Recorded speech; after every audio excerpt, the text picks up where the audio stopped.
जय श्री राम आदरणीय मित्रों, कैसे हैं आप?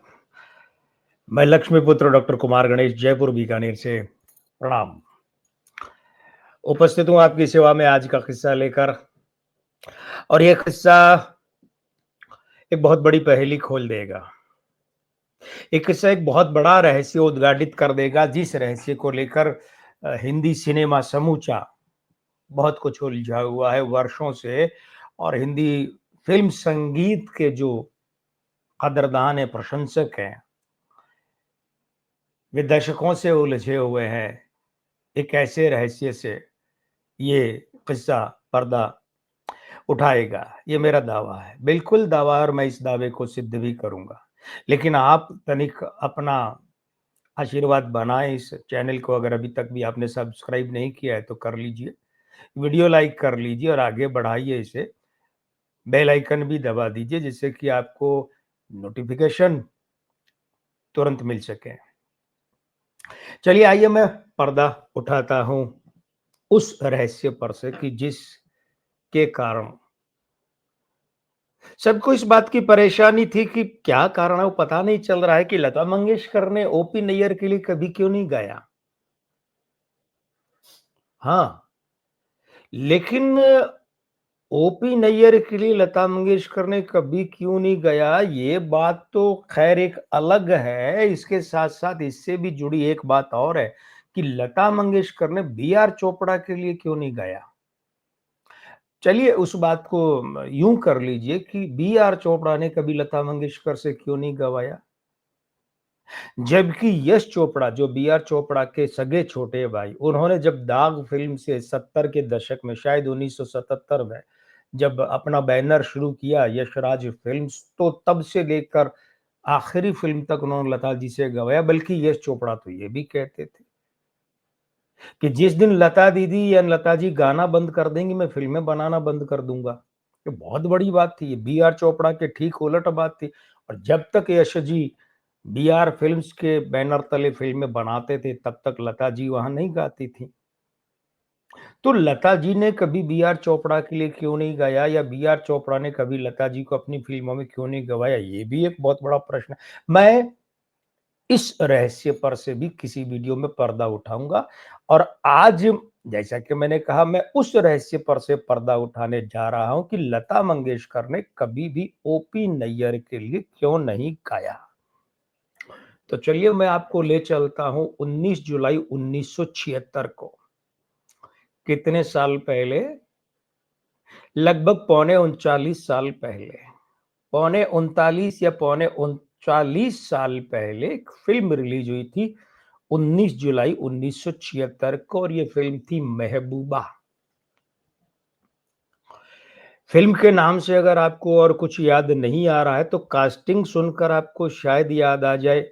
इसकी कास्टिंग यानी इसके कलाकार कौन थे? राजेश खन्ना थे, हेमा मालिनी थीं, प्रेम चोपड़ा थे, मदन पुरी थे, असरानी थे, सुजीत कुमार थे और किशोर कुमार की तीसरे नंबर की पत्नी और मिथुन चक्रवर्ती की दूसरे नंबर की पत्नी और पूर्व अभिनेत्री योगिता बाली जो है, इनका इसमें एक आजकल की भाषा में कहें तो कैमियो था और उस समय की भाषा में कहें तो अतिथि भूमिका के रूप में प्राकट्य था और आशा सचदेव थीं।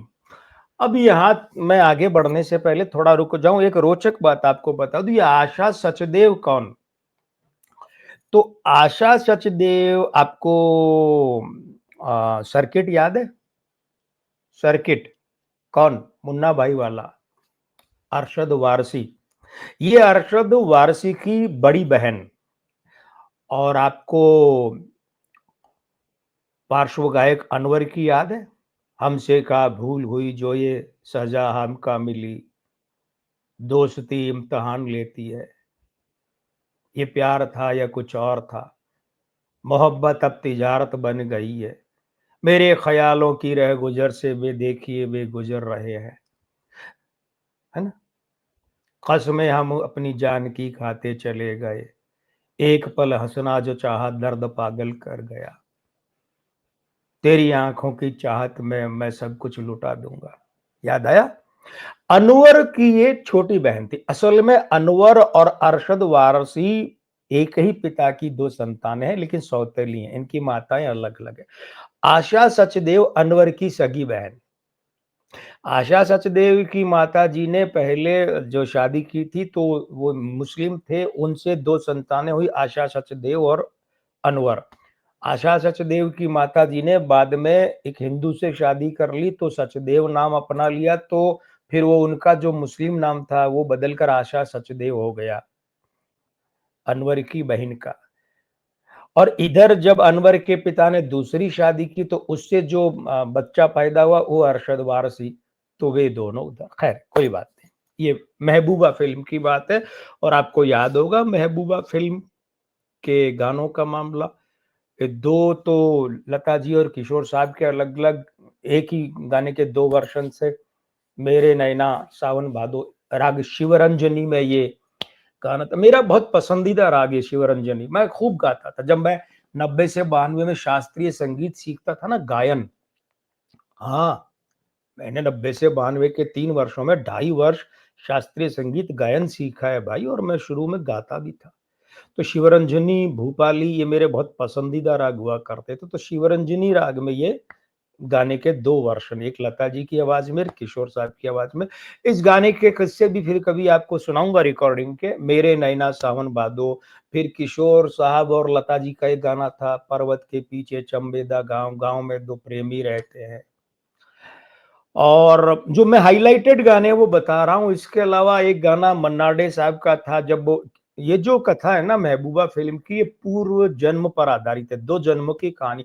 तो पिछले जन्म के राजेश खन्ना जब दरबार में सितार बजाते हैं, तो वो सीन याद आ जाता है, जब दिलीप साहब सितार बजाते हैं, मधुबन में राधिका नाचे रे, गिरधर की मुरलिया बाजे रे।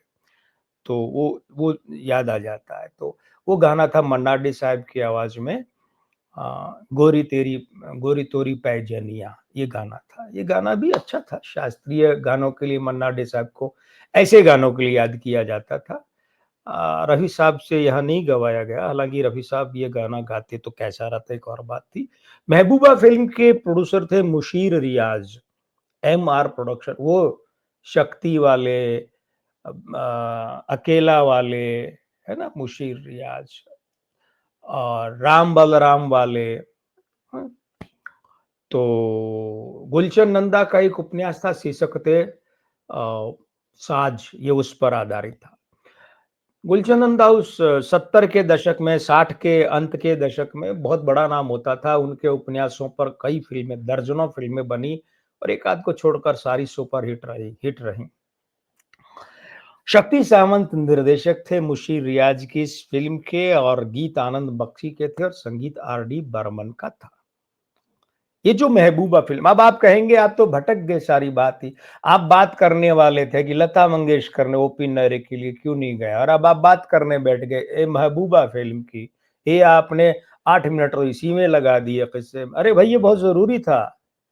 आपको अगर ये नहीं बताऊँगा तो फिर वो कैसे बता पाऊँगा? और एक बात ये भी सोचिए कि आप अगर घर से कहीं जाने के लिए निकलते हैं तो तांगे के घोड़े की तरह सिर्फ सामने ही देखते हैं क्या? कि जहाँ पहुँचना है वहाँ जाकर ही देखेंगे? आप इधर-उधर के दृश्यों का आनंद नहीं लेते क्या? लेते हैं ना? तो वही तो है। अब मैंने कहा कि मैं आपको बताने जा रहा हूँ कि ओपी नैयर के लिए लता मंगेशकर ने कभी क्यों नहीं गाया, तो तांगे के घोड़े की तरह आप और मैं नहीं है कि उसी बात को खत्म कर देंगे शुरू करके। जो उसके साथ जुड़ी बातें हैं वो उसका उनका भी तो आनंद लीजिए ना आप, है ना? तो महबूबा फ़िल्म, अब ये महबूबा फ़िल्म जो है ना, ये 76 वाली जो एक रिलीज़ थी ना, ये इसके अलावा महबूबा फ़िल्म और बनी थी, ठीक है? और वो महबूबा फ़िल्म इससे 22 साल पहले रिलीज़ हुई थी, 1954 में, ठीक है? लेकिन ये बातें 1952 के आस-पास की, 1952 के आस-पास की बात है। और अब आप इस बात को यूँ देखिए कि 1952 के भी शुरुआती दौर और उसके हाँ, वहाँ की बात है। तो ओपी नैयर मुंबई आ चुके थे और फ़िल्मों में संगीत देना चाहते थे। उनकी रुचि थी कि मैं फ़िल्मों में संगीत, हालाँकि वे शास्त्रीय संगीत नहीं जानते थे, बिल्कुल भी नहीं जानते थे। बल्कि कहा तो ये भी जाता है कि वे तो पेटी बाजा मतलब हारमोनियम बजाना भी नहीं जानते थे। ये एक जगह किसी साक्षात्कार में उन्होंने खुद स्वीकार किया। पता नहीं बाद में सीखे या नहीं सीखे, लेकिन खैर। तो ओपी नैयर जब आए फिल्मोद्योग में, लोगों से संपर्क कर रहे थे कि भाई मुझे फिल्मों में संगीतकार बनना है, काम चाहिए। तो उस वक्त एक फिल्म बन रही थी और उसका नाम था महबूबा। समझ गए आप कि मैंने वो क्षेत्र वाली महबूबा से बात शुरू करके यहाँ तक बात क्यों पकड़ी। महबूबा फिल्म बन रही थी और उस फिल्म का सेटअप तैयार हुआ था। तो उस फिल्म में संगीत देने के लिए रोशन साहब को अनुबंधित किया गया, साइन किया गया। रोशन साहब के नाम से तो आप ऐसा नहीं कह सकते ना कि परिचित नहीं है। मैं जिन संगीतकारों को बहुत सुरीला और बहुत मीठा मानता हूं ना, मतलब इन संगीतकारों का संगीत सुनकर लोगों की शुगर बढ़ जाए, उनका शुगर लेवल बढ़ जाए, इतने मीठे और सुरीले संगीत उनमें। रोशन साहब जो शुरू के कुछ नाम आते हैं ना, रोशन, चित्रगुप्त, मदन मोहन, ये उनमें आने वाला एक नाम। तो रोशन साहब इस महबूबा फिल्म के गाने कर रहे थे, संगीत तैयार कर रहे थे। लता जी के साथ रोशन साहब ने बहुत नायाब शाहकार पेश किए हैं। तो लता जी से वे 3-4 गाने गवा भी चुके थे, ठीक है? 3-4 गाने उन्होंने रिकॉर्ड भी कर लिए। उस दरमियान ओपी नैयर से किसी ने कहा था कि भाई देखो ऐसा ही जो फला-फला जो है ना वो व्यक्ति बना रहे हैं महबूबा फिल्म, ठीक है? और तुम जाओ तो वो काम तुम्हें मिल सकता है। जबकि रोशन साहब पहले से वहाँ काम कर रहे थे और कुछ गाने भी रिकॉर्ड कर लिए थे, ध्यान दीजिएगा इस बात पर। तो ओपी नैयर मिले निर्माता से। फिर पता नहीं क्या हुआ कि ऐसा कुछ घटित हुआ। अब वो क्या घटित हुआ ये तो कभी सामने आएगा नहीं, क्योंकि ओपी नैयर बहुत बड़े कलाकार आदमी थे।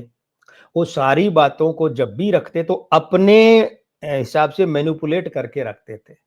वो सारी सच्चाई नहीं बताते थे, अपनी अनुकूलता से सच्चाई रखते थे। ये ठीक है, जो भी उनकी आदत थी, लेकिन थी।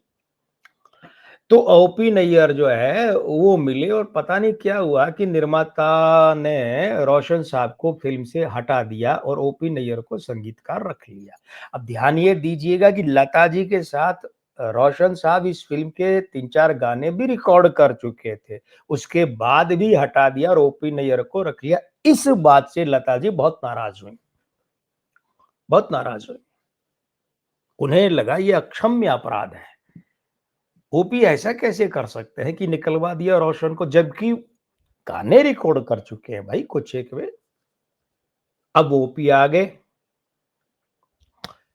ओपी आ गए बोर्ड पर, ऑन बोर्ड हो गए। तो फिर ओपी ने चाहा कि लता जी उनके गाने गाएं, उसी फिल्म के गाने महबूबा के, लेकिन लता जी ने मना कर दिया। लता जी ने कहा मैं नहीं गाऊंगी। लता जी को इस बात का बहुत बुरा लगा कि ओपी नैयर ने अपनी कलाकारी से रोशन से फिल्म छिनवाई, रोशन को फिल्म से निकलवाया और खुद फिल्म हथियाई। देखिए किसी संगीतकार या गीतकार को फिल्म से निकालना, हटा देना, उसकी जगह दूसरे को ले लेना, ये सब चलता रहता। मैंने आपको पहले भी बताया कि रजिया सुल्तान फिल्म में पहले संगीतकार कौन थे? लक्ष्मीकांत प्यारेलाल थे। उन्होंने एक गाना रिकॉर्ड भी कर लिया, फिर उन्हें हटाया गया और खयाम को लिया गया। भ्रष्टाचार फिल्म के लिए मैंने बताया कि आर डी बर्मन को लेकर हटाया गया, और भी ऐसी बहुत सी बातें हुई। लेकिन वो उसके पीछे के कारण और थे। यहाँ जो लता जी की दृष्टि में और जो वास्तविकता थी कि यहाँ ओपी नैयर ने जो एक कलाकारी दिखाई, मैं बड़ी शराफत से यहाँ कलाकारी शब्द काम ले रहा हूँ, अन्यथा शब्द दूसरा भी काम ले सकता था, लेकिन ठीक है। तो वो जो कलाकारी दिखाई, उस कलाकारी के कारण से उन्हें फिल्म से निकाल दिया गया। हटाया नहीं, निकाल दिया गया। हटाने निकालने में बहुत अंतर होता है। हटाने में तो रजिया सुल्तान में लक्ष्मीकांत प्यारेलाल के व्यवहार से कमाल अमरोई रुष्ट हुए। लक्ष्मीकांत प्यारेलाल की व्यस्तता अधिक थी, तो उन्होंने भी कह दिया हम अभी आपके हिसाब से म्यूजिक नहीं बना सकते, समय नहीं दे सकते, तो वो हटाना हो गया। ये निकालना था। लता जी को ये बात बहुत चुभी और इतनी चुभी कि उन्होंने एक तरह से प्रण ही कर लिया, एक तरह से प्रण। अब ये प्रण कोई ऐसे चौराहे पे आकर तो किया नहीं जाता है कि मैं प्रण लेती हूँ, ऐसा तो नहीं, लेकिन उन्होंने कहीं ऐसा कुछ प्रण जैसा कर लिया कि अब मैं ओपी के लिए कभी नहीं गाऊँगा, अब मैं ओपी के लिए कभी गाऊँगी ही नहीं। तो ओपी ने कोशिश की कि महबूबा के ही कुछ गाने लता जी गाएँ, लेकिन नहीं। लता जी ना महबूबा फ़िल्म में ओपी के लिए गाया और ओपी नैयर के लिए उन्होंने ज़िंदगी में कभी नहीं गाया। हालाँकि बाद में खिसियाए हुए ओपी नैयर ये कहने लगे, "मैं खुद ही लता को नहीं लेता अपने गानों में, मैं ऐसे गाने बनाता हूँ जो लता की स्टाइल के है ही नहीं, इसीलिए मैं लता को नहीं लेता।" तो वो तो खिसिया निभली खंबा नोचे, हाथ नहीं आए तो अंगूर खट्टे वाली बात हो गई। अन्यथा ओपी नैयर, अच्छा अब रहा सवाल ये, बात इतनी नहीं है, ओपी नैयर की आदत ऐसे ही बनी रही, छूटी नहीं कभी कि जो कोई फ़िल्म में पहले से कर रहा है उसको निकलवा के मैं फ़िल्म ले लूँ, निकलवा कर। देखिए फ़िल्म के लिए संगीतकार खोज रहे हैं निर्माता, और उस वक़्त कोई जाकर बात करे कि भई मैं भी चाहता हूँ आपकी फ़िल्म करना, वो जायज़ है। लेकिन फ़िल्म किसी को मिल गई, वो गाने बना रहा है और फिर उसे निकालो और मुझे ले लो, ये गलत होता है। ये ओपी नैयर ने और भी बहुत किया। आपको याद होगा एक वीडियो में मैंने विजय आनंद से संबंधित बात बताई थी आपको, और आपको पता होगा वो फ़िल्म थी जॉनी मेरा नाम। जॉनी मेरा नाम नहीं बल्कि तीसरी मंजिल, नासिर हुसैन वाली तीसरी मंजिल, है ना? गोल्डी की फ़िल्म थी वो, विजय आनंद की। आपको याद होगा? वहाँ ओपी नैयर ने आशा भोसले को भेजा था। ओपी नैयर क्या करते, एक तरफ तो स्वाभिमानी होने का नाटक भी करते थे। मैं स्वाभिमानी हूँ, मैं कैसे जाके बात करूँ कि मुझे इस फ़िल्म में ले लो, पंचम को हटाकर। तो एक तरह वो स्वाभिमानी होने का नाटक करते थे। अगर वाक़ई स्वाभिमानी होते, तो फिर वो आशा भोसले को क्यों भेजते कि तुम जाके ये मेरे लिए, तो आशा भोसले गई और विजय आनंद को बहुत दबाव डाला कि पंचम को हटाओ और हमारे साहब, उस समय अफेयर चल रहा था आशा भोसले का ओपी नैयर के साथ, हमारे साहब यानी ओपी नैयर को ले लो। बहुत इधर-उधर करके दबाव डाला, लेकिन वो सफल नहीं हुई। तो ओपी नैयर की कलाबाजियाँ बहुत रही। तो मित्रों वो रहस्य है ये, कौन-सा रहस्य? कि जिसके कारण से लता जी ने कभी भी ओपी नैयर के लिए नहीं गाया। चाहे ओपी नैयर कुछ भी दावे करते रहे, लेकिन सच्चाई यही थी कि लता जी ने ओपी नैयर को अपने यहाँ बैन कर दिया, उनका बहिष्कार कर दिया। आप इस वीडियो को स्वीकार कीजिए, अच्छा लगा तो पसंद कीजिए, चैनल अच्छा लगा है तो सब्सक्राइब कीजिए और साथ ही साथ में बेल आइकन भी दबाइए कि जिससे आपको ये वीडियो हाथों-हाथ मिल सके, तुरंत मिल सके। और मैं लेता हूँ विदा। मैं यानी कि लक्ष्मीपुत्र डॉक्टर कुमार गणेश, जयपुर बीकानेर से वादा करता हूँ कि अगले वीडियो में फिर नया किस्सा लेकर हाजिर होऊँगा। जय श्री राम। प्रणाम।